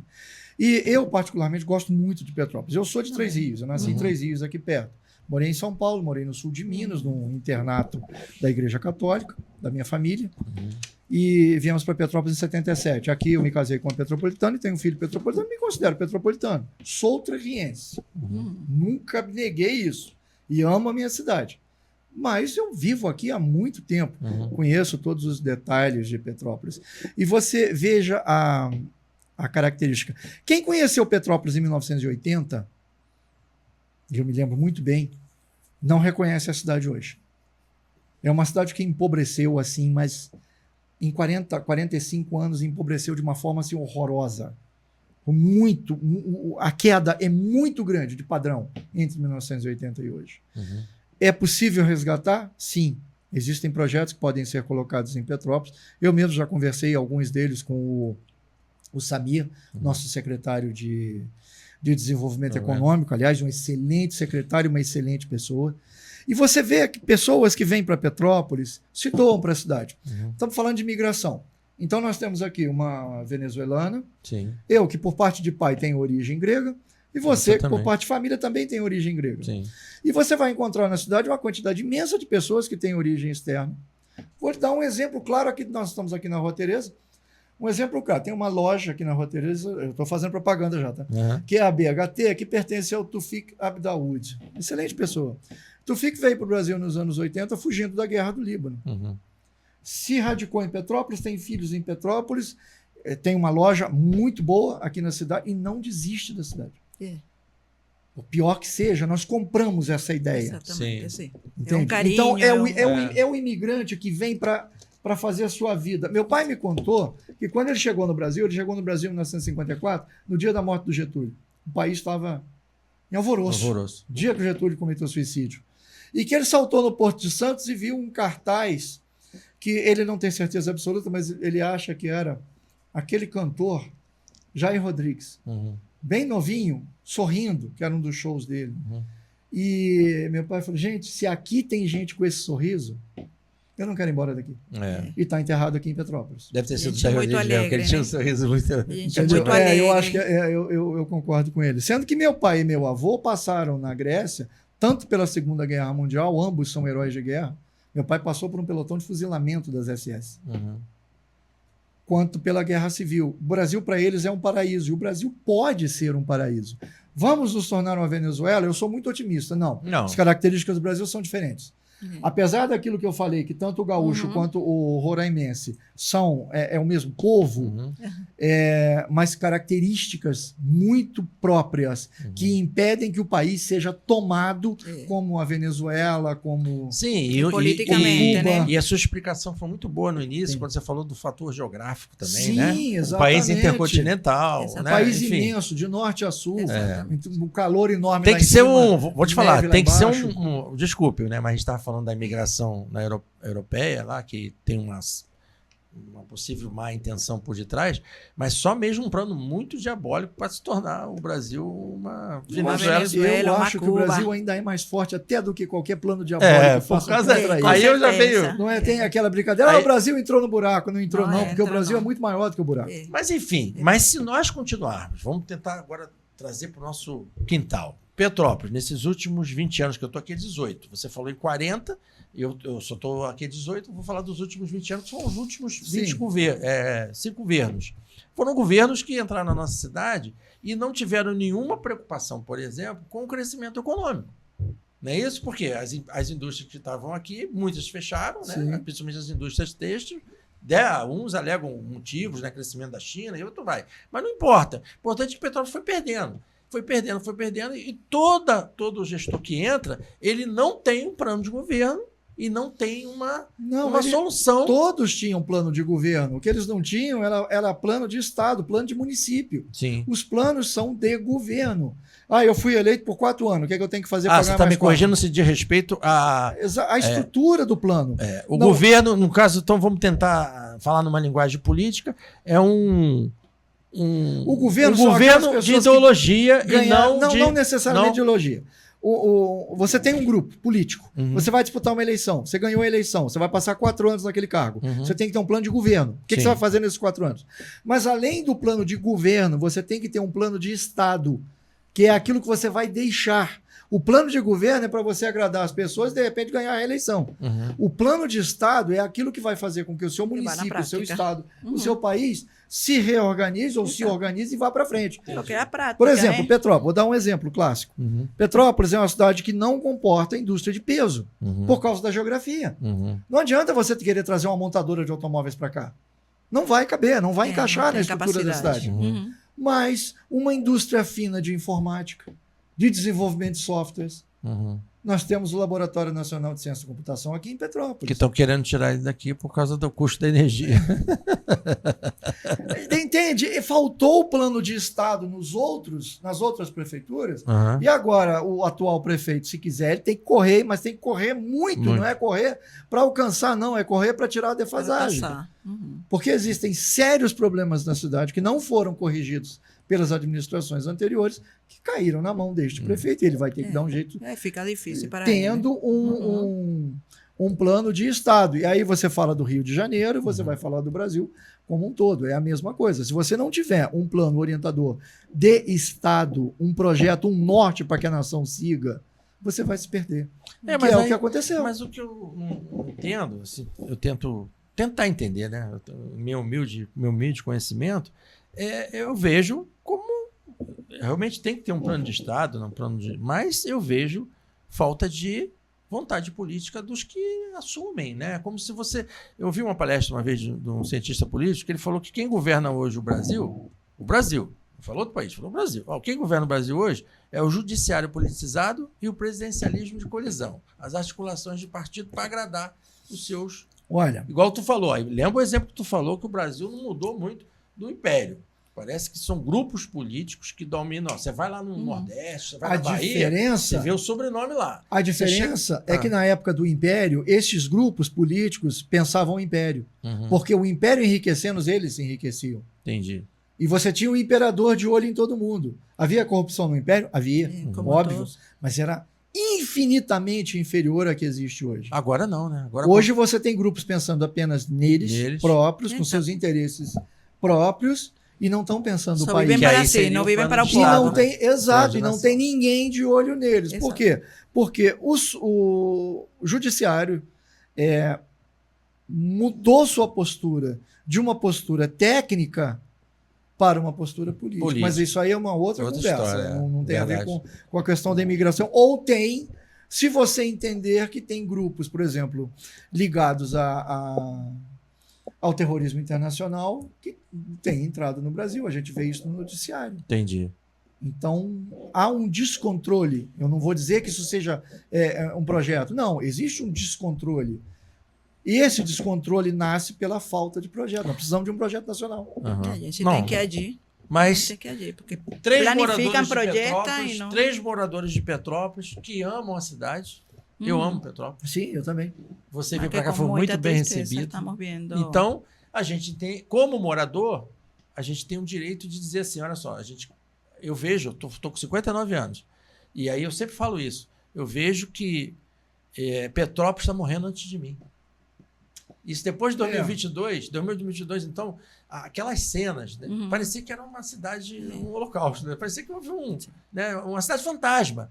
E isso aconteceu no coração da cidade, que é onde move o dinheiro está aqui. Já que ela tem como viés econômico, o turismo foi arrasada. Petrópolis foi arrasada com as chuvas de 2022. As duas enchentes. As duas enchentes. Então, o que a gente pode fazer, já que cidades vizinhas, Miguel Pereira, por exemplo, está tendo um pool de crescimento muito grande na área do turismo. Então, não seria aí vai aí já que você é muito mais amigo do secretário, qual é o nome dele que você falou? O Samir. Do Samir? Não vai aí para ele. Olha, o Samir, eu tenho certeza que você... O Samir está fazendo um excelente trabalho. Uhum. O Samir está fazendo um excelente trabalho. Ele está fazendo o que ele pode dentro das limitações dele. Entende? O problema é maior do que um secretário possa resolver. Isso tem que ser resolvido pelo prefeito, pelo governador e utilizando Brasília. Petrópolis não tem uma situação boa realmente por várias atitudes que aconteceram nos últimos 20, 30, 40 anos. A cidade empobreceu. Qualquer petropolitano que tenha 60 anos de idade e viveu em Petrópolis, eu convido para fazer um exercício mental. Faça um passeio na Rua do Imperador de ponta a ponta em 1980. Vá por um lado e volte pelo outro. E faça a mesma coisa hoje. Você vai entender o que é que eu estou falando. Muito do que aconteceu em Petrópolis não é culpa de Petrópolis, verdade. Petrópolis, por exemplo, da indústria têxtil de Petrópolis foi destruída por causa das políticas absolutamente absurdas que foram feitas pela liderança norte-americana frente à China. A transferência das fábricas. Isso era um projeto. A China vai ser a fábrica do mundo, a Índia vai ser o escritório do mundo, o Brasil vai ser a fazenda do mundo, e nós aqui no norte, o Golden Billion, o bilhão de pessoas milionárias, vamos aproveitar de tudo. Deu errado. Porque ia dar errado. E o que é que você fez? Você empobreceu o Brasil. O Grupo Vicunha. O Grupo Vicunha se mudou para a China. Também. Foi. Tiveram que fugir. Então o Brasil virou uma nação de consumidores, meros consumidores. Em 1980, a participação da indústria na economia brasileira chegava a quase 40%. Hoje é 12%. Nós fomos desindustrializados. Em 1980, nós tínhamos 2 das melhores fábricas de equipamento de som do planeta, a Gradiente e a Polivox. A Polivox. Eu lembro, eu tinha uma aparelho de som Hoje, Gradiente. eu tenho um Gradiente até hoje. Hoje nós não temos nada parecido. Na indústria militar, nós chegamos a ter a Ingesa. A Sharp foi embora do Brasil, lembra da Sharp? Sim, a Sharp é a japonesa. Japonesa, mas ela tinha uma fábrica. Sim, aqui no Amazonas. Foi trazida por um grupo brasileiro para cá. A Ingesa, por exemplo, que foi quebrada por problemas políticos do governo brasileiro, na época era o governo militar, mas hoje nós temos a Vibraz, que é uma grande empresa de material de defesa, está sucateada, está sendo destruída, porque não há interesse. Essa é a verdade. Porque quando você fala na indústria de defesa, você está falando nas Forças Armadas, exportação, e aí o governo tem que forçosamente dar o apoio ao Ministério da Defesa para isso. Isso não está acontecendo. E a empresa está quebrando, está sendo sucateada ou vai ser vendida com todos os seus insumos. Quer dizer, não existe um projeto para o país. A prefeitura aqui em Petrópolis está numa briga danada para trazer o computador quântico para Petrópolis, baseado no fato que o LNCC está aqui. Mas o LNCC pode sair a qualquer momento. Eu cheguei a comentar com algumas pessoas. Cachoeira Paulista, que tem o Instituto Nacional de Pesquisas Espaciais, tem 2 supercomputadores parados. É fácil de pegar aqueles computadores. Cadê o interesse? Onde é que está a visão de futuro? É preciso ter visão de futuro. Não apenas resolver o problema de agora, mas pensar no que mas você vai fazer. pensar 10 anos, 15 anos, 20 anos, qual é a meta? Porque se você conseguir fazer isso, a tua reeleição é certa. O teu interesse primário, que é se manter, vai acontecer. Mas é preciso fazer algo pensando de forma mais fina no município. Digo para você de novo, parece que eu estou fazendo propaganda dele. Não é porque eu conheço o trabalho dele. O Samir tem feito isso. Sabe? Agora, existem limitações muito fortes que têm que ser passadas por cima. E essas limitações têm que ser atropeladas de forma política. Petrópolis é uma cidade de imigrantes. Petrópolis é uma cidade que atrai imigrantes. Estamos falando sobre imigração. Né? Tem bastante tempo isso. Eu estava no supermercado Enza, para quem se lembra do supermercado Enza, ali perto da prefeitura, perto da rodoviária antiga, e um senhor, muito branquinho, de cabelo branquinho, olhou para mim, filho, quanto custa este? Era uma manteiga, com sotaque bem forte alemão. Eu falei, olha, custa tanto. O senhor é alemão? Sim, eu sou estudo do Império Alemão. E vim para cá por causa da guerra. Falei, a Segunda Guerra Mundial foi triste. Que é a segunda, eu vim na primeira. Imagina. Entendeu? Foi um senhor vida, que veio para cá para fundar a fábrica Flashman Royal. Onde é que está a Flashman Royal? Foi embora para o Chile, saiu do país, porque houve um problema de cheiro lá por causa daquela fumaça que saía da fábrica. Mas a fábrica estava lá antes das pessoas se mudarem para lá. Então faltou um projeto de zoneamento industrial para a cidade. Entendi. Que não foi feito. E eu estou falando de quanto tempo? Primeira Guerra Mundial é mais de 100 anos. E continua. E não para. Isso, nós estamos falando de Petrópolis, nós estamos falando do Rio de Janeiro, nós estamos falando do país inteiro. Falta um projeto de Estado. O último projeto de Estado que nós tivemos foi com o regime militar.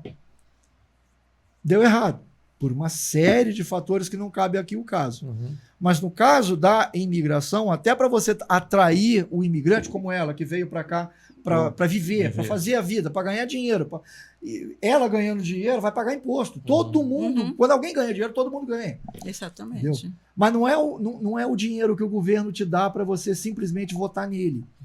É com trabalho. E o imigrante, quando vem para cá, o imigrante sério... Isso aí eu vejo. Eles vêm para trabalhar. Trabalhar. Vêm para trabalhar. Eu nunca recebi nada do governo. Entendi. Enquanto a bolsa, nada disso. Sempre foi trabalho. E em 7 anos? Olha, em 7 anos. Eu nunca recebi uma bolsa ou nada disso. Eu vim a trabalhar.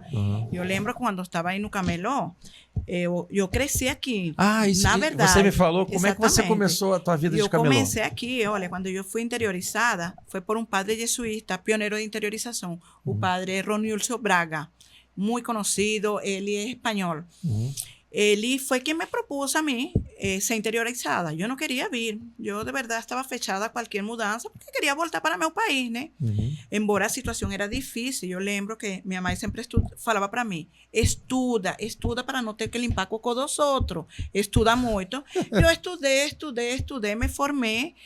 Tive empresa, 3 empresas, o sea, un laboratorio, una fábrica de salgado, orfebrería, trabajaba como artesão, fazia todo. Minhas filhas moravam com uma estabilidade muito boa, uma educação primordial, porque eso sí es importante destacar que en Venezuela la educación es superior, y ahí no cabe dúvida, ¿no? Mas, cuando yo llegué aquí, yo tuve que comenzar de cero. Yo salí con nada de Venezuela y yo tuve que comenzar de cero. Después de 3 meses, yo sentí, olha, yo no voy a voltar para Venezuela. Ya voy a comenzar una nueva vida, ya con 50 años. 50 años, voy a voltar a comenzar de cero en Venezuela, porque ya prácticamente todo estaba perdido por cuestiones económicas, ¿no? Antes de salir de lá, ya eran filas de horas incesantes para a gente comprar um alimento. Eu lembro, olha, como se fosse hoje. Filas para você comprar para comprar alimento. A gente saía para fazer fila, todo era por número de identidade. A gente saía 1h da tarde a fazer uma fila, passar a noite toda na rua com filhos, um dia da semana, um dia específico da semana. Se a gente não tinha dinheiro esse dia específico da semana, a gente não poderia comprar, porque esse era o único dia que tu tinha para comprar comida. E dependendo do que ia chegando no mercado. Então, a gente tinha que estar em uma correria, era uma vida bem desgastante. A gente amanhecia na fila, para quando era 6 horas da manhã, polícia, militar, não sei o quê. Era racionado? Racionado. Entregavam um número, uma senha, para tu comprar comida. Eu perdia 2 dias de trabalho, porque um dia começava 2 horas da tarde a correr em qual mercado ia haver mercadoria. A gente tinha que esperar no supermercado, saber que chegava esse dia. E depois eu deixava uma filha em um mercado, outra filha no outro. Tenho 2 filhas e um filho que está agora na Espanha, né? Graças a Deus ele está tranquilo, entre aspas, né?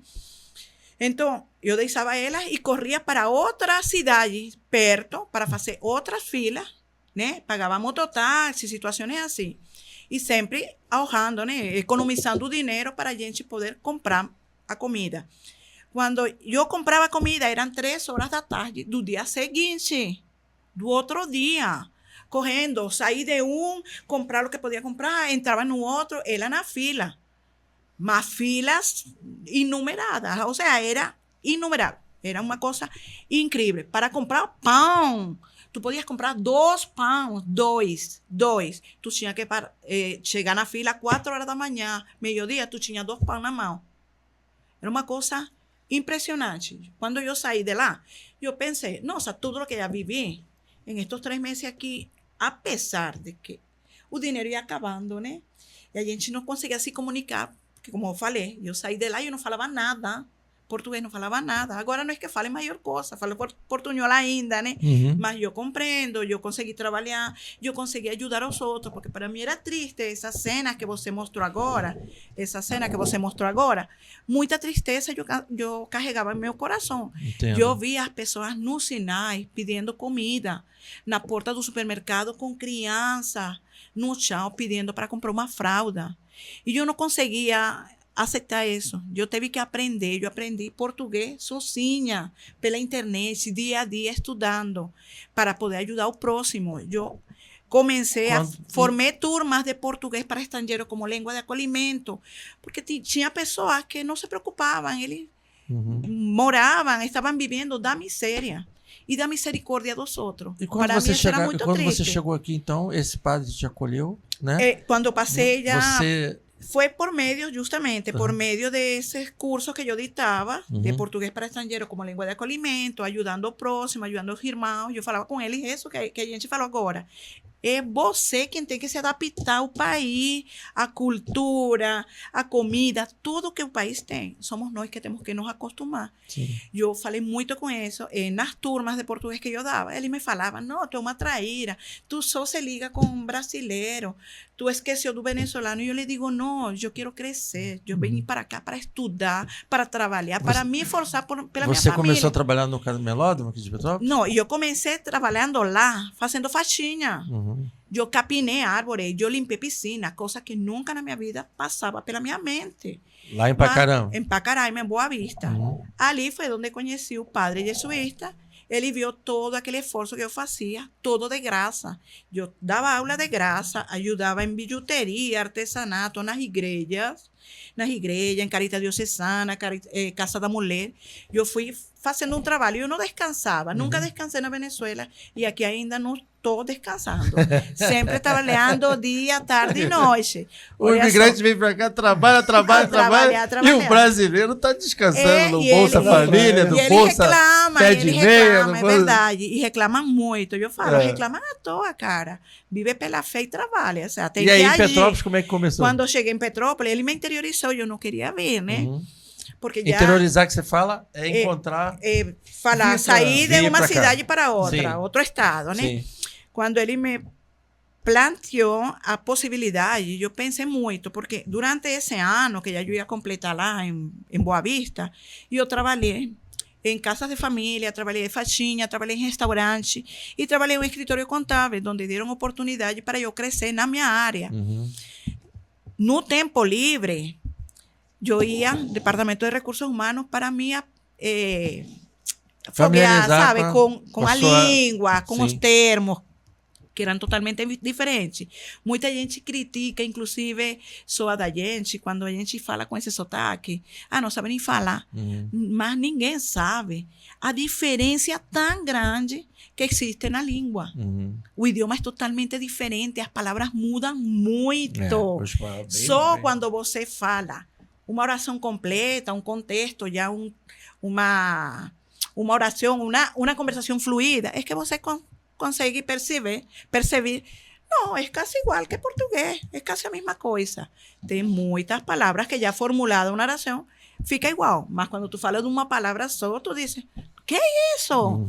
Palavras que aqui tem um significado, que é um palavrão lá e vice-versa, né?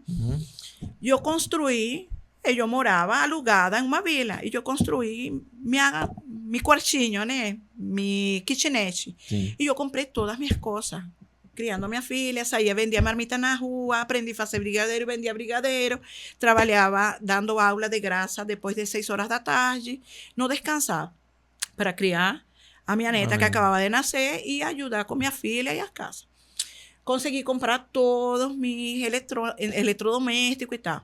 Quando o padre jesuíta me ofereceu interiorização, primeiro que eu pensei, nossa, vim de mão vazia, uma na frente e outra atrás, e agora tem que voltar, porque já vim de avião, né? O que eu faço com tudo isso? Comecei a oferecer para os vizinhos comprarem. Ninguém queria comprar, ninguém tinha. O que eu fiz? Do mesmo jeito que saí da Venezuela, saí de Boa Vista, larguei tudo para trás. Pode pegar isso, pode pegar isso, pode pegar isso. Pô, então tu começou tudo de novo? Depois, começar de zero. Quando eu vim para Boa Vista, para Petrópolis, fui acolhida pela comunidade Espírita Oswaldo Cruz. Eles foram a um congresso e tal, eles falaram que iam acolher uma família venezuelana. E o padre viu que eu podia representar bem meu país, como até hoje eu faço. Eu com muito orgulho, muita dignidade. Foi como eu te conheci. Exatamente. Ela se identificou mesmo. Trabalhando, eu sou venezuelana, eu não deixo de ser venezuelana, eu falo espanhol com minha família, pouco, às vezes muitas coisas desaparecem do vocabulário da gente, porque é muito assíduo, só falar português pelo trabalho, né? Comecei de zero, essa comunidade me acolheu por 3 meses, me abraçou por 3 meses, pagou aluguel e tal, e eles conseguiram um trabalho para a gente, né? E aí eu vim já com minha filha, meu genro, e vim eu, né? Ali começamos a trabalhar, meu genro começou a trabalhar como garçom em um restaurante em Itamaraty. O Bordeaux conhece, né? Não. Claro que sim. De pronto é que eu estou falando mal do Bordeaux. Mas já Restaurante de vinho, onde está a Casa do Setierro. Ah, tá, já sei onde Ali. Tá. Ele começou aí como garçom, agora é chefe de cozinha, cresceu também igual que a gente. E eu comecei a trabalhar como costureira em uma fábrica onde deram oportunidade para eu começar a trabalhar. Eu sabia costurar, E mas a máquina era de passatempo. A máquina de costura foi a que me ajudou em Boa Vista. Eu gostei E que me dessa. ajudou A aqui. mala e a máquina Olha de só. Eu costura. percebi que você gostou da máquina de gostei. costura. Olha só, minha máquina ainda está na minha loja. Entendi. Eu com minha máquina, que eu ia comentar agora, os tempos de crise, às vezes ajudam a pessoa quando tem boa Sim. vontade. Você acabou de dizer Porque que na Covid você fez máscara. em meio da pandemia, eu costurei tanto Uhum. pantufa como máscara. Uhum. Aí eu cresci. Muita gente reclamava, eu não tinha, E aí, e eu vendia. esse seu viés econômico, já tinha um conhecimento, né, da sua faculdade lá que você Aham. fez, de administração financeira, e aí te deram uma oportunidade para trabalhar ali no Camelódromo. Foi E no onde nós nos Camelô, conhecemos. com uma banca emprestada, a Aham. gente começou a trabalhar ali, mas trabalhava dia e noite. Era a primeira em chegar, a última em sair no Camelô. Aí fui crescendo, a banca era a mais pobre, mas depois, quando eu saí daí, era aquela mais crescida. Não tinha um buraco vazio, Uhum. era grade aqui, grade aqui, grade aqui. Eu fui crescendo, isso sim, eu nunca sentei. Em meio da pandemia, minha irmã lá na Venezuela, ela morre, né? Uhum. Por conta do Covid. Minha filha ficou no ar, minha filha que tinha ficado lá, ela ficou no ar. Foi desespero, foi preocupação, foi tristeza. Uhum. Porque minha filha estava lá sozinha. E eu não tinha conseguido o dinheiro, os recursos para eu trazer ela aqui. Sim. Aí foi alcançada por missionários. Tanto trabalhando no Camelô, um grupo de missionários da minha igreja hoje atual, a comunidade evangélica Vitória, a pastora Esther e pastor Vladimir Soares, eles me acolheram na igreja. Eu não era cristão, eu não conhecia Jesus do jeito que hoje conheço. Hoje camino por meio de um propósito, camino com esperança, com muita fé. Depois que eu me converti, que eles fizeram uma invitação para mim, um convite, para ir na sua igreja, estava em um congresso. Eu lembro que eles pararam na banca já com propósito. Eles me escutaram falar e perguntaram: "Tu é de onde?" "Da Venezuela." "É ela." Falaram assim: "É ela." Já eles tinham aquele chamado. Tem uma família venezuelana. Já eles sabiam. E eles me acharam. Foi Deus que me mandou procurar. Cheguei, aceitei o primeiro convite da igreja. Na segunda ida na igreja, aceitei Jesus como meu salvador. Daí para frente, minha vida mudou. Foi muito radical, muito bonito. Em 3 meses, consegui trazer a minha filha da Venezuela. E em 6 meses, já estava saindo do Camelô para uma loja. Com muita fé. E eu lembro. Muita fé. Muita Bota fé. fé nisso, né? Definitivamente foi Bom muita trabalho. fé. E um bom trabalho. E muito trabalho, muito foco, né? Muito foco. Eu aqui não conheço Petrópolis realmente. Conheci o Museu Imperial há pouco tempo. Há um parque de Itaipava, o parque assim, uma que outra vez, porque é só trabalhar. Aí hoje você conseguiu, quem da tua família, você conseguiu hoje trazer? Estou com minha filha e o esposo. Uhum. Já ela tem 3 filhos, Já uma tem. que veio num saco e a outras 2 crianças que nasceram aqui. Já E tenho minha outra filha, que ela é protético, agradecendo hoje a oportunidade, porque hoje ela está fazendo aniversário, 26 anos, está fazendo minha Como filha. Como é o nome dela? Rachel Juliana Córdova. Olha ali, Rachel, meus parabéns, filha amada, como você sabe, sou muito orgulhosa de você. Deus está trabalhando com sua vida, você está crescendo em sabedoria, conhecimento e graça. O Senhor tem sustentado toda a sua vida e você tem um caminho muito grande para percorrer agora, tá? Abençoo você muito, minha vida. Raquel, eu quero dizer para você e para o nosso público que é um exemplo, né? É um exemplo de como a força, a fé sustenta uma situação tão difícil, né? Como a gente viu ali nas cenas, e chegar uma pessoa em quanto tempo de Brasil? Vão fazer 7 anos. 7 anos. Em 7 anos, né? Ela conseguir...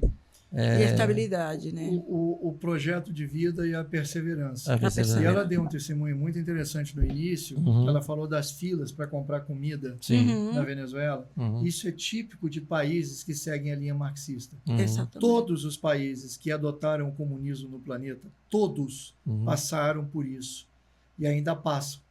A falta de alimento, as filas para comprar comida e a miséria humana. Todos os países, todos.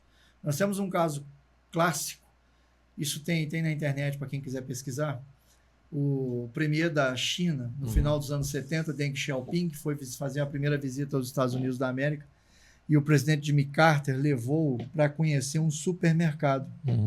Igual os nossos, não tem diferença. Aquelas redes. E ele ficou impressionado com o supermercado. Nas fotos ele está até usando um chapéu de cowboy. Ele ficou impressionado. Ele perguntou para o Jimmy Carter, quantas lojas dessas vocês têm no país de vocês? O Jimmy Carter olhou para ele e disse, milhares. Ele pediu um tempo. Ele chegou para o lado e ele chorou. Porque ele não imaginava o que era um supermercado. Não tinha noção. Porque na China se passava fome. E aí ele começou o processo de capitalização da China. A China não é mais hoje uma nação comunista. Sim. É uma nação de um capitalismo selvagem, verdade, e um governo centralizado, centralizador fortíssimo. Mas você não pode dizer que a China seja uma nação comunista. Seja, qualquer nação que opte pelo caminho do comunismo é uma nação que vai fracassar. É certeza. O destino é o fracasso. O destino é o fracasso, a miséria e a tristeza. Não tem outro. Para aproveitar, então, olhando para aquela câmera, porque o papo foi tão bom que, infelizmente, a gente não pode continuar por causa do tempo, mas agradecer a sua presença, Fábio, e deixar um recado para o nosso público, aproveitando esse exemplo assim, de vitória, né? Um exemplo de muita luta que essa nossa amiga trouxe. Verdade. E, assim, tive o prazer de te conhecer justamente por você carregar isso. Realmente, Deus tem um propósito na sua vida. Eu sempre falo isso. Porque a gente vê isso no teu falar, o tempo que você levou, que nem curto espaço de tempo, para construir uma vida assim, de muita luta, né? De muita perseverança. A fé te ajudou muito. E aí, depois você vai ter oportunidade também, Fábio, dá esse recado para o nosso público. E o que você sente no teu coração desse bate-papo que a gente teve hoje, da importância, né, que o Brasil tem nesse cenário internacional de acolhimento aos imigrantes, mas que precisa ter uma mudança de postura no seu maneira de pensar como Estado, como nação. Sérgio, eu agradeço estar aqui, né, o convite muito simpático que você fez, gostei muito desse bate-papo. E falando para o brasileiro, eu sempre termino minhas entrevistas dizendo que você não pode perder a sua esperança, não pode perder a sua fé. O Brasil é maior do que os seus problemas. Exatamente. Essa noite vai terminar. Em algum momento essa noite vai terminar. Vai deixar sequelas. Nós vamos levar muito tempo para nos livrarmos do mal que foi feito nesses últimos 30 anos. Esses últimos 30 anos para nós foram muito ruins e vão deixar sequelas. Mas nós somos maiores do que isso. Eu sou otimista e tenho uma fé muito grande no meu país. Eu evito falar de coisas religiosas porque é de foro íntimo e pessoal. Eu sou católico, tenho a minha fé, mas como acadêmico a gente fica no... Mas tem uma frase que diz que Deus é brasileiro. Já não sei muito não. Acho que ele está meio cansado da gente. Está meio cansado da gente. A gente erra tanto que... Mas eu não quero cortar o teu entusiasmo. Nós temos uma situação muito complicada no ocidente do planeta, na Europa, nos Estados Unidos, no Canadá, na Argentina, aqui na América do Sul, e que fomos levados a essa situação de decadência muito forte. Mas, como eu disse, eu sou otimista. Nós vamos ter eleição no ano que vem, a população, pelo menos as pessoas que pensam, né, que têm neurônios e sabem usá-los, já perceberam que o caminho está errado. Nós sabemos que teremos anos muito difíceis por causa desse último desgoverno que nós estamos tendo, infelizmente. Mas você não pode perder a fé e não pode permitir que nós chegamos à situação da Venezuela. O Brasil é muito grande, é muito dinâmico, é muito forte.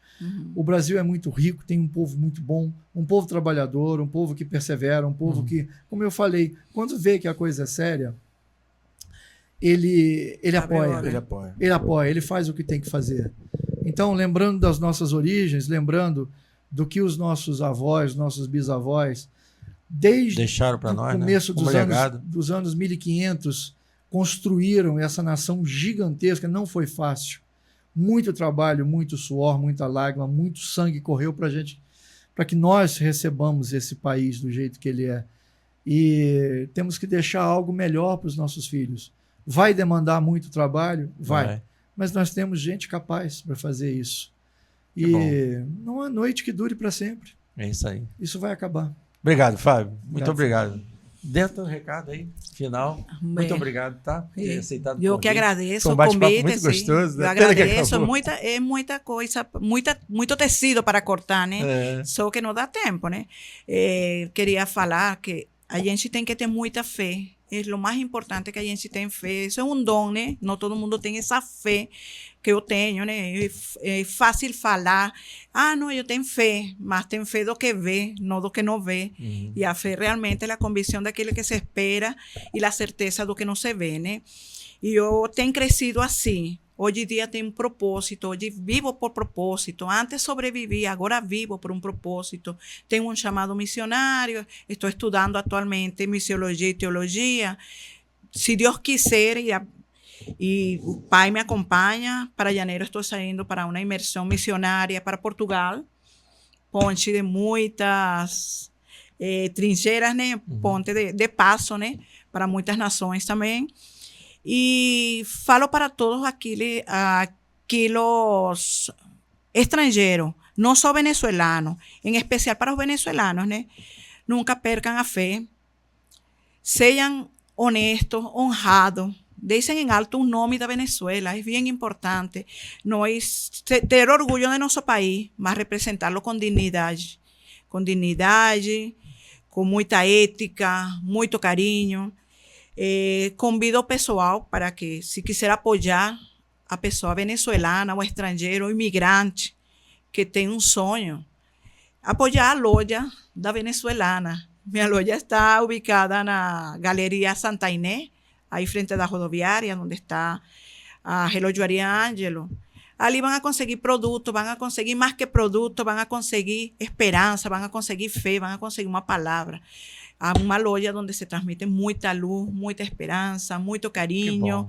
De verdade, eu agradeço muito o convite e muita fé e perseverança. Isso é o que nos mantém firmes. É isso.